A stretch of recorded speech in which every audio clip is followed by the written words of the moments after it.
हरे पलटू चाचा पलटी गए, होई गए भाजपाई। हरे ऑपरेशन भावा हमारा ये भाईवा, फिर भी कोशिश करी के सुनाई। तो कैसे? हरे पलटू चाचा पलटी गईले।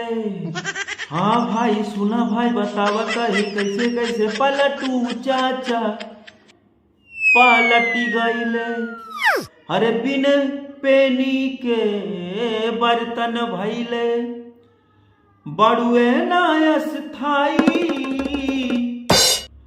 हरे जनता के चुतिया बना के आके बन गईले भाजपाई। हरे जनता के चुतिया बना के जाके बन गईले भाजपाई। अरे काबो में देत फिरे ले झांसा, यही से लोगवा उनका के कहिला पलटू चाचा। काबो में देत फिरे ले झांसा, यही से लोगवा उनका के कहिले पलटू चाचा। हाँ जैसन नाम बा वैसा ही काम बा। अरे जैसन नाम बा वैसा ही काम बा। अरे कहे में काहे शरमाई। हाँ जनता के ठेंगा देखा के जाके बन गईले भाजपाई। हरे जनता के चुतिया बना के आके बन गईले भाजपाई। अरे तोहरा से कुछ होके न पाई, कर काली चटुआई। अरे ओहू से भागवा थोड़े दिन में, ए पलटू धोती उठाई। तोहरा से कुछ होई न पाई, कर खाली छटुआई। अरे ओ से भगवा एक दिन तू, एहो पलटू धोती उठाई। हरे राम नाम अब जपा ए बुढ़ाऊ, राम नाम अब जपा ए बुढ़ाऊ, पाप तोहर कट जाई।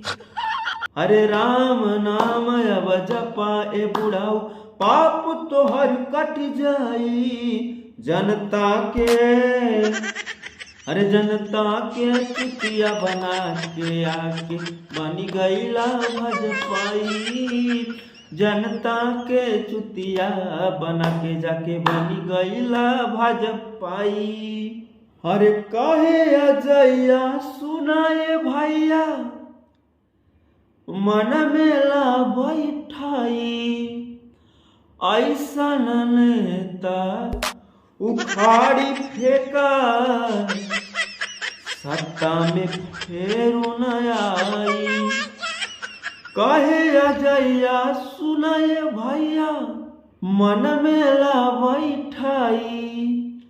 ऐसन नेता उखाड़ी फेंका, अरे सत्ता में फेरू न आई। पलटू चाचा पलटत, हाँ भैया सही बात बा। पलटू चाचा पलटत, अरे आदत से बड़े अझुराइल। एकर आदत पड़ जाए पलटे के, तू पलटबई करे में गवर गिर गई तवन न्याय रंग बदलबई करे।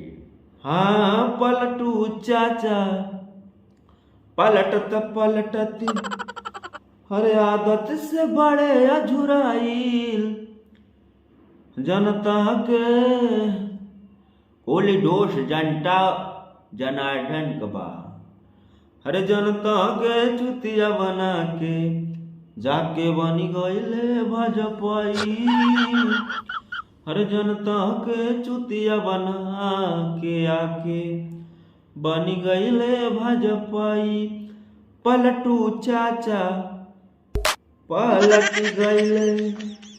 अरे पलटू चाचा पलट गईले।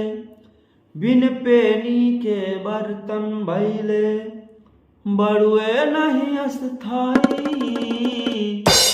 जनता के हर जनता के चुतिया बना के आके बनी गईले भाजपाई।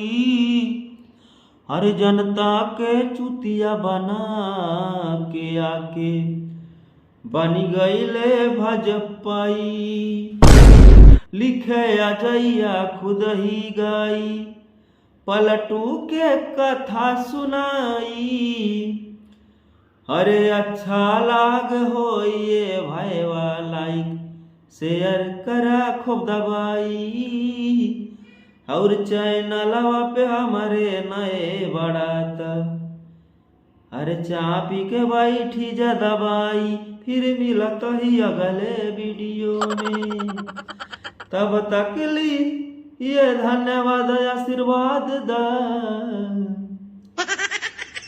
अरे हम चला बाटी आज्ञा आशीर्वाद दा।